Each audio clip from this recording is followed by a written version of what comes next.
Hello friends, আশা করি তোমরা সবাই খুব ভালো আছো। তো আজকে চলে আসলাম খুব ইন্টারেস্টিং একটা কনসেপ্ট খুবই সিম্পলভাবে প্রেজেন্ট করার জন্য। এখানে দেখতে পাচ্ছ বোর্ডে আমি দুটো মাত্র লাইন লিখেছি, মাত্র দুটো লাইন, এমন কিছুই ব্যাপারই না। তো এই দুটো লাইনের আমরা ট্রান্সলেট করব, কিন্তু শুধু ট্রান্সলেশন নয়, এর মধ্যে দিয়ে আমরা একটা বিশেষ কনস্ট্রাকশনকে বুঝে নেব।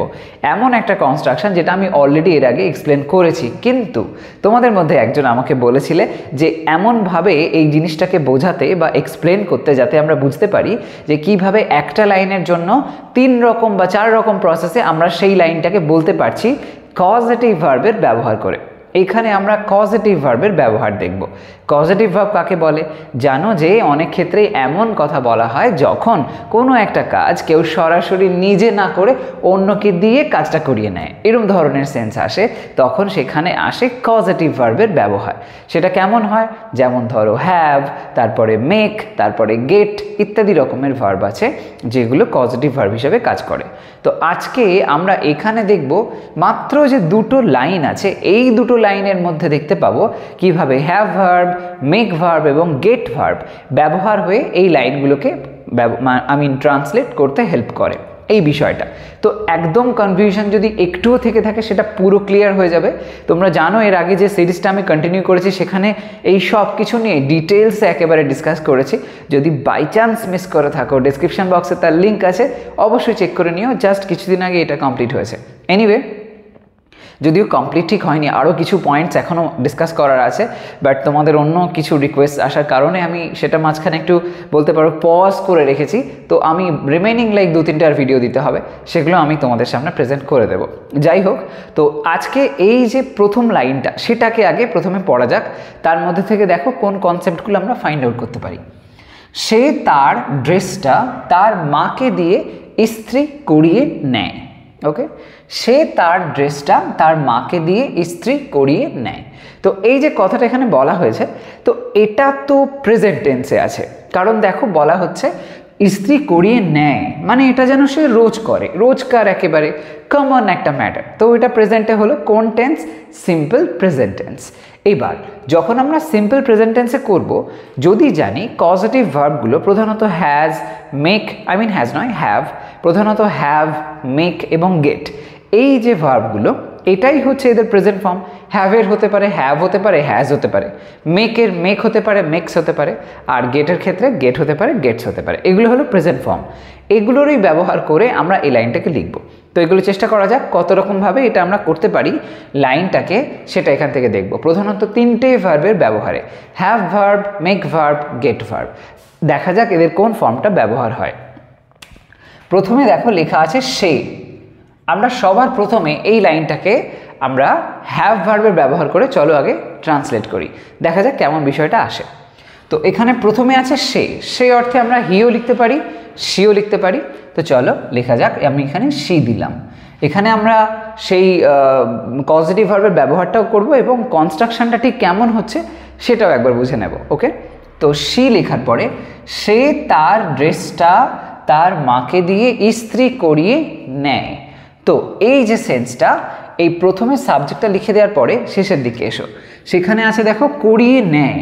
যখন কেউ কাউকে দিয়ে কিছু করিয়ে নেয়, এই টাইপের সেন্সটা যেহেতু কজেটিভ ভার্বের মাধ্যমে বোঝানো হয়, তাই জন্য সেটাই আমরা সাবজেক্টের পরে লিখব, যে কজেটিভ ভার্বে ব্যবহার করা হবে সেটা। এবার যদি আমরা প্রথম লাইনটা আমরা হ্যাভ ভার্বে ব্যবহার করে করি, তাহলে হ্যাভের কোন ফর্ম বসবে? যেহেতু এখানে শি আছে, তাহলে শি এর পরে তো হ্যাভ লিখতে পারবো না, লিখতে হবে হ্যাজ। ওকে, তো লেখা যাক শি হ্যাজ দিলাম।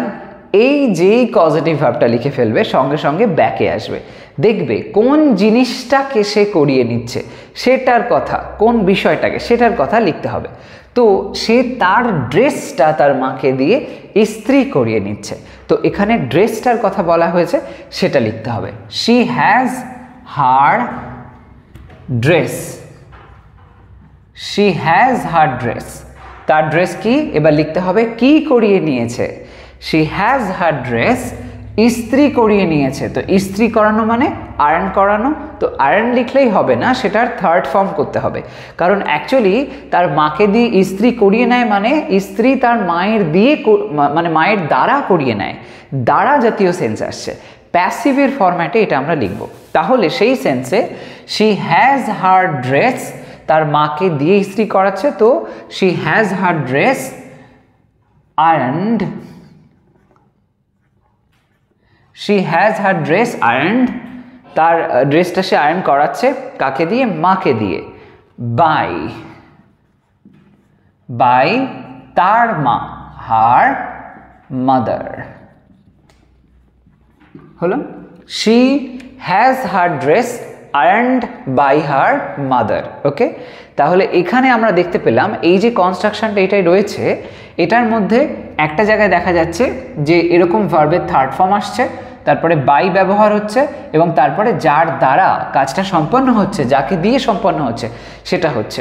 এবং দেখতে পেলাম যে হ্যাভ ভার্বের ফর্ম হ্যাজের ব্যবহার হয়েছে, এবং তার সাথে সাথে V3 এর এই রুলটা হচ্ছে। তাহলে প্যাসিভ করে এই লাইনটা আমরা বলতে পারলাম এরমভাবে।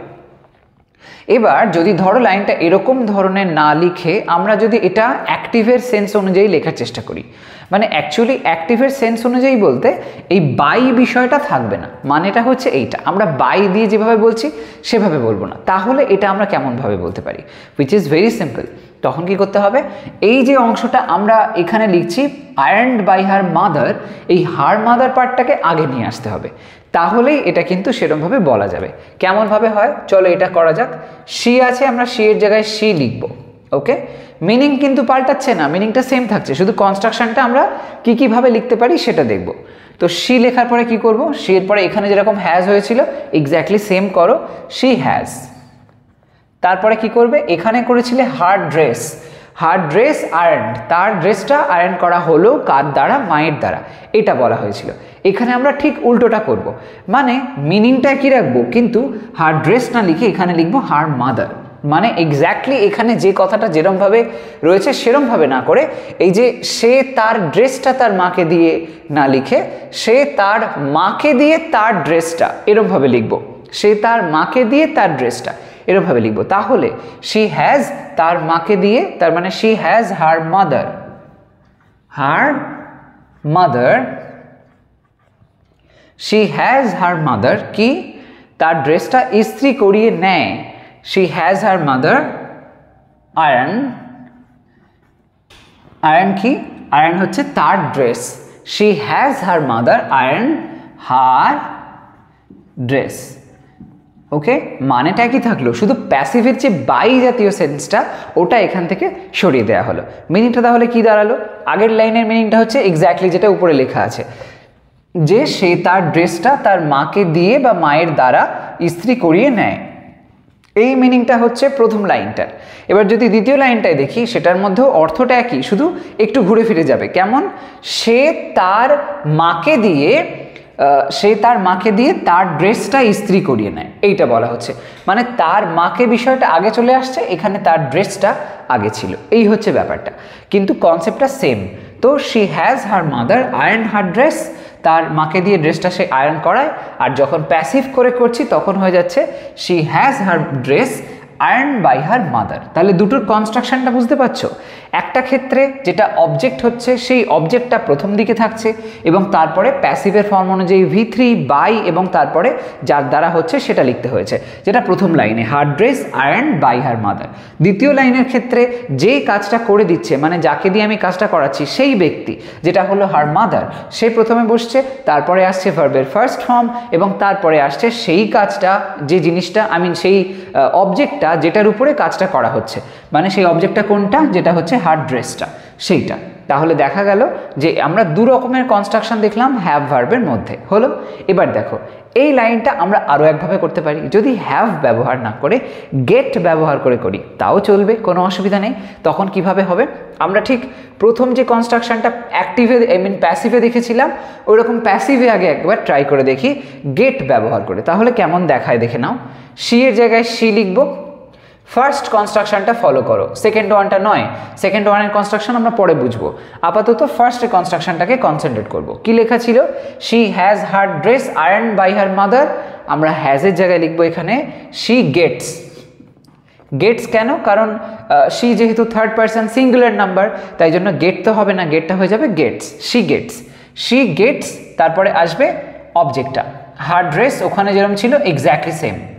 শি গেটস হার ড্রেস, তারপরে কি করব, এখানে যেরকমটা আছে সেরকমটা লিখে দাও, কোনো চেঞ্জ করতে হবে না।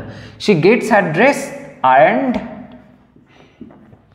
তারপরে বাই হার মাদার, একই সেন্স বোঝাবে। Okay, she gets her dress ironed by her mother. তোমরা অনেক ক্ষেত্রে অনেক সিচুয়েশনে হয়তো দেখেছো অনেক রকমভাবে বোঝানো হয় যে এটা ভিন্ন ভিন্ন রকমভাবে অর্থে ব্যবহার হয়, ওইভাবে কনফিউজ হবে না, একদম সিম্পলভাবে এইভাবে বুঝতে পারো, কারণ ডে টু ডেজ লাইফে আমরা এরকম থিওরি অনুযায়ী প্রধানত এটার ব্যবহার করে থাকি। ওকে, তো she gets her dress iron by her mother, সে তার মায়ের দ্বারা এইটাকে ড্রেসটাকে আয়রন করিয়ে নেয়। এটার ক্ষেত্রে ডিরেক্ট প্যাসিভের সেন্সটা পাচ্ছি, কারণ এখানে বাই দিয়ে বলা হচ্ছে এবং ভার্বের থার্ড ফর্মটার ব্যবহার হচ্ছে। এবার যদি আমরা এটা অ্যাক্টিভের মতন সেন্সে করতে চাই কেমন হবে, সেক্ষেত্রে আমরা লাইনটা এরমভাবে লিখব। প্রথমে সাবজেক্ট আছে শি লিখব, তারপরে গেটস আছে গেটস লিখব, বিশেষ কোনো চেঞ্জ নয়, শি গেটস। এবার দ্বিতীয় যে লাইনটা করেছিলাম, এই যে she has her mother iron her dress, এটাকে ফলো করো ওই অর্ডার অনুযায়ী, অ্যাক্টিভের সেন্স অনুযায়ী বলতে পারি আমরা এরমভাবে ছিল, এক্স্যাক্টলি সেম প্রসেসে এটা লিখব। তো শি গেটস হার মাদার, ওটাই যেরকম ছিল একই রকমভাবে এখানেও লিখব। শি গেটস হার মাদার কি আয়রন হার ড্রেস ছিল, এখানে ডিরেক্টলি আয়রন বসবে না, ইনফিনিটিভটা হবে। এটাই হচ্ছে একটু পার্থক্য। গেটের ক্ষেত্রে যেটা আমরা দেখতে পাই সেটা হ্যাভ বা হ্যাজে হয় না, এখানে সেটা হয় যে ইনফিনিটিভ আসে। ইনফিনিটিভ মানে 2 + V1, 2 এর পরে ভার্বের ফার্স্ট ফর্ম বসবে, সেই ভার্বের ফার্স্ট ফর্মই বসছে, যেটা কিনা এখানে আয়রন বসেছিল সেইটাই ফার্স্ট ফর্মই হচ্ছে, কিন্তু তার আগে একটা 2 থাকছে। তো she gets her mother to iron কি হার ড্রেস হলো, she gets her mother to iron her dress. বোঝা গেল? এরমভাবে আমরা অ্যাক্টিভের সেন্স অনুযায়ী একরকম বলতে পারো, এটা করতে পারি। আর যখন প্যাসিভের সেন্সটা পুরোপুরি অ্যাবজর্ব হচ্ছে, পুরোপুরি বোঝা যাচ্ছে, তখন সেটা এই যে বাই ব্যবহার হয়েছে ওটার মাধ্যমে ক্লিয়ার করে নিতে পারছি। ভার্বের থার্ড ফর্ম আর বাই এসছে, তারপরে যার দ্বারা হচ্ছে সেটা লেখা হচ্ছে। তাহলে বলতে পারি হ্যাভ ফর্ম মানে এই ধরো এখানে যে হ্যাজের ব্যবহার হয়েছে, এই হ্যাভের ফর্ম অনুযায়ী যখন প্যাসিভের সেন্স হয় এবং গেটের ফর্ম অনুযায়ী যখন প্যাসিভের সেন্স হয়, দুটো অনেকটাই সিমিলার, বিশেষ কোনো চেঞ্জ আসছে না। কিন্তু যখন আমরা অ্যাক্টিভের মতন সেন্সে দেখতে পাচ্ছি, তখন সেক্ষেত্রে দেখা যাচ্ছে হ্যাভের ফর্ম এবং গেটের ফর্মের ক্ষেত্রে একটা স্লাইট ডিফারেন্স আছে। সেটা হলো গেটের ক্ষেত্রে ইনফিনিটিভ সেন্স আসে, সেটা আমরা হ্যাভ ফর্মের ক্ষেত্রে দেখতে পাই না। ওকে, এটা আরেকভাবে আমরা করতে পারি মেক ভার্বের ব্যবহার করে, সেক্ষেত্রে একরকম রুল অনুযায়ী করবে। কিরমভাবে? শি যেরকম আছে সেরকম লিখবে, এটা এই বলতে পারো যেরকম অ্যাক্টিভের সেন্স অনুযায়ী করছি সেরকমভাবে, মানে ওই ভার্বের ফার্স্ট ফর্ম করে লিখতে হবে। তো সেই সেন্সে লিখলে শি গেটসের জায়গায় makes, she makes her mother, এটা লিখতে হবে। She makes her mother, she makes her mother কি টু আয়রন ছিল, এটা আমরা গেটের ক্ষেত্রে দেখেছিলাম, কিন্তু যখন হ্যাভ ভার্বের ক্ষেত্রে হচ্ছে সেখানে টু আয়রন নয়, হচ্ছে ভার্বের first form iron her dress, এইটা ছিল, সেটাই করতে হবে। She makes her mother iron her dress হলো, she makes her mother iron her dress. তাহলে এখানে যে ফরম্যাটটা দেখতে পাচ্ছি, মেক ভার্বের ব্যবহার হচ্ছে, তার সাথে সাথে V1 আসছে এটা। কিন্তু যখন আমরা গেটের ক্ষেত্রে দেখলাম, গেটস যখন হলো এখানে তখন ইনফিনিটিভ হলো। আবার যখন হ্যাভের ক্ষেত্রে দেখলাম তখন হ্যাজ হলো এখানে, আবার এখানে V1 হলো। তাহলে বলা যায় যে হ্যাভ ভার্বের অ্যাক্টিভের যে সেন্সটা সেটা অনেকটাই এই মেক ভার্বের সেন্সটার মতনই কাজ করছে, দুটোর মধ্যে অনেক মিল আছে। তো এরমভাবেও এটা তোমরা মনে রাখতে পারো। ওকে, তো এইটা যে দেখলে এটা তোমরা প্রেজেন্টে দেখলে, এবার আমরা পাস্টে এই লাইনটা কীরমভাবে হতে পারে সেটা দেখব। এখানে কি বলা হচ্ছে দেখো, আমি আমার খাবার আমার বোনকে দিয়ে তৈরি করিয়ে নিলাম। আমি আমার খাবার আমার বোনকে দিয়ে তৈরি করিয়ে নিলাম, পাস্টে হয়েছে, আমার খাবারটা আমি বোনকে দিয়ে তৈরি করিয়ে নিলাম, মানে এ তো প্রেজেন্টে নয়, ভবিষ্যতেও বলা হচ্ছে না, পাস্টের কথা বলা হচ্ছে যে করিয়ে নিলাম। তো এখানে পাস্টের সেন্স অনুযায়ী করব। এবার পাস্টের সেন্স অনুযায়ী যে করব সেখানে কেমন চেঞ্জ হবে, কিছুই না, এক্স্যাক্টলি যে প্রসেসগুলো আমরা এখানে দেখলাম সেম প্রসেসটাই পাস্টে ভাবো। তার মানে যেটা উপরের লাইন আছে সেটাই যদি আমরা পাস্টে ভাবতাম তাহলে কি করতে হতো, এখানে ছিল হ্যাজ, পাস্টে হলে হতো হ্যাড, এখানে ছিল গেটস, হয়ে যেত ওটা গট, এখানে হচ্ছে মেক্স, হয়ে যেত ওটা মেড। যদি এটা আমরা ধরো ফিউচারে ভাবি তাহলে সেক্ষেত্রে এই মেক, গেট, তারপরে হ্যাজ, এইসবের আগে আমাদেরকে শ্যাল উইলের ফর্ম ভাবতে হবে। হ্যাজ তো হবে না, তখন শ্যাল বা উইলের পরে হ্যাভ আসবে, তারপরে গেটের ক্ষেত্রে ওরকম শ্যাল উইল গেট, তারপরে মেক্সের ক্ষেত্রেও শ্যাল বা উইল, তারপরে মেক, এরকমভাবে আমরা এগুলোকে বানাতে পারি। একদমই সিম্পল প্রসেস, শুধুমাত্র টেন্স অনুযায়ী ওই ফর্মটাকে চেঞ্জ করবে, বাকি যা ম্যাটারটা সেটা সবসময় সেম থাকবে, ওখানে কোনো চেঞ্জ হবে না। সেটা তোমরা এই লাইনের ট্রান্সলেশনটা যখন আমি করব সেটা দিয়ে বুঝতে পারবে। তো এখানে ঠিক যেরকমভাবে আছে সেইভাবে ট্রাই করি আমরা। প্রথমে আছে আমি, আগের ক্ষেত্রে ছিল সে, তারপরে আছে এখানে আমার খাবার, তো এখানে ছিল তার ড্রেসটা, সেই অবজেক্টের কথাটা বলা ছিল, সাবজেক্টের পরেই অবজেক্টের কথা, এখানেও তাই সাবজেক্টের পরেই অবজেক্টের কথা বলা হয়েছে। তাহলে সেই ক্ষেত্রে এই লাইনটা যেরকমভাবে করেছিলাম সেই সেম থিওরিতে এটা করতে পারি আমরা, সাবজেক্টের পরে অবজেক্ট লিখে তারপরে বাকি কাজটা করব। তো আমি আই দিলাম, তারপরে আমার খাবার, এটা তো আগে লিখবো না, এবার কি করব, এখানে আমি লেখার পরে একদম শেষে চলে আসব, সেখানে আছে করিয়ে নিলাম, এই যে টানটা আছে করিয়ে নিলাম, আগে ছিল করিয়ে নেয়, এই টানটার জন্য আমরা ওই কজেটিভ ভার্বের ব্যবহারটা সাবজেক্টের পরে করি, তাই তো? তাহলে এখানেও তাই করব। আগে আমরা হ্যাজ করেছিলাম পাস্টে, তাহলে হ্যাজের পাস্ট হবে, সেটা হচ্ছে হ্যাড, তো লিখব আই হ্যাড, লিখলাম। আই হ্যাড লেখার পরে কি করব, যে এখানে যেটা হয়েছিল হ্যাডের পরে করেছিলাম হার ড্রেস, মানে যে জিনিসটার উপরে আর কি কাজটা করা হচ্ছে সেটা লিখতে হয়েছিল, এখানেও তাই করতে হবে। তাহলে এখানে এই যে সে আমি আমার খাবার আমার বোনকে দিয়ে করিয়ে নিলাম, তো বোনকে দিয়ে কি করিয়ে নিলাম, আমার খাবারটা করিয়ে নিলাম, তো সেটা লিখতে হবে যেটা আছে এখানে সেই অবজেক্টটা। তো আই হ্যাড মাই ফুড, আচ্ছা ফুডটা কেমন একটা লাগছে, মাই মিল লেখা যেতে পারে, I had my meal, I had my meal, meal dish এসব কিছু লেখা যেতে পারে। আই হ্যাড মাই মিল কি, এবার দেখো লিখতে হবে যে আমার বোনকে দিয়ে তৈরি করিয়ে নিলাম, আগের ক্ষেত্রে কি হয়েছিল, she has her dress earned, ড্রেসটা ইস্ত্রি করিয়েছে, সেটা সেটা লেখা হয়েছিল, মানে ভার্বটা এসেছিল, এখানেও তাই অ্যাক্টিভিটি যেটা হয়েছে সেটা লিখতে হবে। আই হ্যাড মাই মিল, তৈরি করানো মানে প্রিপেয়ার করানো, এই তৈরি করানোটা হলো কাজ, সেটা লিখতে হবে। মাই মিল প্রিপেয়ার, সেটার থার্ড ফর্ম, ওখানে হয়েছিল আর্নড, ইডি হয়েছিল, এখানেও প্রিপেয়ার্ড, ইডি হয়ে গেল, ভার্বের থার্ড ফর্ম। তো I had my meal prepared হলো, প্রিপেয়ার্ডের পরে লিখতে হবে বাই, ওখানেও ছিল বাই, তাই করলাম বাই। এবার যাকে দিয়ে যার দ্বারা করা হলো তার কথা লিখতে হবে, সেটা হলো আমার বোনকে, বাই মাই সিস্টার। বোঝা গেল, প্যাসিভের সেন্সটা ক্লিয়ারভাবে ফুটে উঠছে, প্রিপেয়ার্ড ভার্বের থার্ড ফর্ম, বাই এসছে এবং তারপরে যার দ্বারা হয়েছে তার কথা লেখা আছে। তো আমরা আগের লাইনের সঙ্গে সেম কনসেপ্টটা কিন্তু এখানেও পেলাম, ওখানে হ্যাভ বা হ্যাজের ফর্ম অনুযায়ী হ্যাজ বসেছিল, এখানে বসলো হ্যাড, যেহেতু পাস্ট তাই জন্য। ওকে, এবার পরের লাইনটা দেখা যাক। ওটার ক্ষেত্রে ঠিক যেরমভাবে আমরা লাইক অ্যাক্টিভের সেন্সটা মাথায় রেখে করলাম, সেরমভাবে এটা কিন্তু আমরা করব। তো এক্ষেত্রে প্রথমে তো আই আছে, সেটাই আইটাই লিখে দেবো, লিখলাম। আচ্ছা, ওখানেও তাই ছিল, দেখো সাবজেক্ট সি ছিল সেটাই বসেছে, তারপরে এসেছিল হ্যাজ, তো এটা যা রয়েছে সেটাই লিখতে হবে, এখানেও তাই আই হ্যাড ছিল সেটাই লিখবো আই হ্যাড।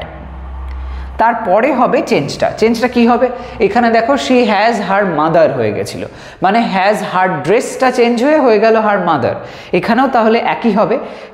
এখানে আই হ্যাড মাই মিল ছিল, মাই মিল তো হবে না, যে কাজটা মানে যাকে দিয়ে করেছি তার কথা লিখতে হবে, তাহলে সেটাকে মাই সিস্টার, সেই মাই সিস্টার এখানে চলে আসবে, আই হ্যাড মাই সিস্টার,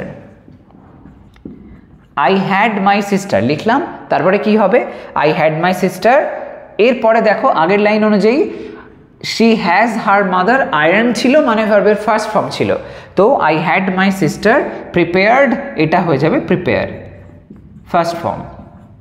একই রকম I had my sister prepare কি, মাই মিল, এইটা হবে, এখানেও তাই হয়েছিল, আয়রন হার ড্রেস, এক্স্যাক্টলি তাই, মাই মিল হলো। I had my sister prepare my meal. Complete, একদম সিম্পল ব্যাপার, কনফিউজ হওয়ার কোনো জায়গা নেই।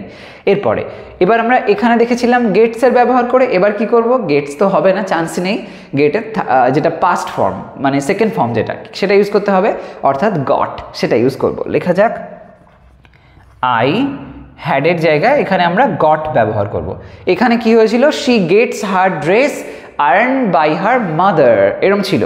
এখানে আমরা সেমভাবে করব, আই গট লেখার পরে এই প্রথম লাইনের ফরম্যাটটা অনুযায়ী ভাববো, প্যাসিভের সেন্স অনুযায়ী ভাববো, তাহলে I got my meal, I got my meal কি প্রিপেয়ার্ড বাই মাই সিস্টার ছিল, তো এখানেও তাই হবে, I got my meal prepared, ভার্বের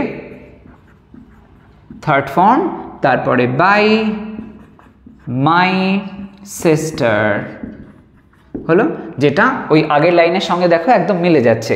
she gets her dress ironed by her mother, এখানেও same, I got my meal prepared by my sister, দ্বারা সেন্সটা চলে আসছে।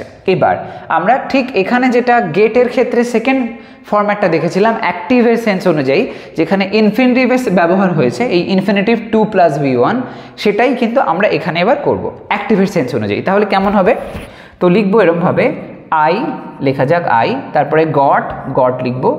এবার এখানে বিষয়টা ঘুরে যাবে, আই গট মাই, এখানে ছিল মাই মিল, এটা লিখলে হবে না, কি হবে, শেষে যেটা আছে মাই সিস্টার, এটাকে প্রথমে নিয়ে আসতে হবে। I got my sister, I got my sister, তারপরে কি লিখবো, মাই সিস্টার লেখার পরে এই যে প্রিপেয়ার্ড ছিল এটা তো বসবে না, কি বসবে, যেমনটা এখানে হয়েছিল, এখানে হয়ে গেল টু আর্ন, মানে ফার্স্ট ফর্ম হলো এবং তার আগে টু বসলো, সেটাই আমরা করব। তো এখানে আই গট মাই সিস্টার, তারপরে লিখবো টু, প্রিপেয়ার্ড ফার্স্ট ফর্ম হবে প্রিপেয়ার, লিখব to prepare, I got my sister to prepare কি মাই মিল, মাই মিল হয়ে গেল।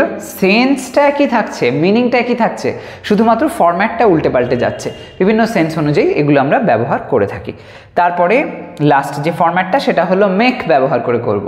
সেক্ষেত্রে এখানে যেরকম হয়েছিল সেটাই, she makes her mother iron her dress, এরকমভাবে এটাও হবে, এখানে মেকের ব্যবহার হবে না, মেকের যে ফর্ম পাস্ট যে ফর্মটা মেড সেটা ব্যবহার করব। তাহলে লেখা যাক আই গটের জায়গায় লিখবো মেড, আই গট বাদ গিয়ে হলো এখানে আই মেড, এরম হলো I made my sister, my sister কি হবে, এখানে টু প্রিপেয়ার ছিল সেটা তো হবে না, এখানে যেরকম হয়েছিল she makes her mother iron, ভার্বের ফার্স্ট ফর্ম, শুধুমাত্র সেটাই এখানে আমরা ব্যবহার করব, my sister prepare, I made my sister prepare কি প্রিপেয়ার মাই মিল, আমার বোনকে দিয়ে আমি এটা করিয়ে নিলাম, এরম সেন্সে। ওকে, তাহলে দেখতে পেলে যে আমরা কিভাবে এই 5 রকমের কনস্ট্রাকশন এখান থেকে ফাইন্ড আউট করতে পারলাম, যেখানে হ্যাভ, গেট এবং মেক এই 3 রকম ভার্বের বিভিন্ন ফর্মের ব্যবহার দেখতে পেলাম। মাত্র 2টো লাইনের মধ্যে দিয়ে আমরা কনসেপ্টটাকে ক্লিয়ার করতে পারলাম। তোমরা ওভারঅল ম্যাটারটা একটা স্ক্রিনশট নিয়ে নাও, আমি সরে দাঁড়ালাম।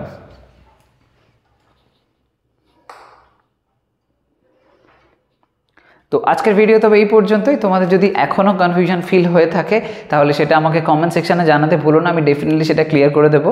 আর এরপরেও আসতে চলেছে খুব ইম্পর্ট্যান্ট কিছু ভিডিও, তাই জন্য অবশ্যই চ্যানেলের সঙ্গে কানেক্টেড থাকো আর নিয়মিত স্পোকেন ইংলিশের প্র্যাকটিস করতে থাকো। আজ তবে আসি, সবাই ভালো থাকো, সুস্থ থাকো, বাই।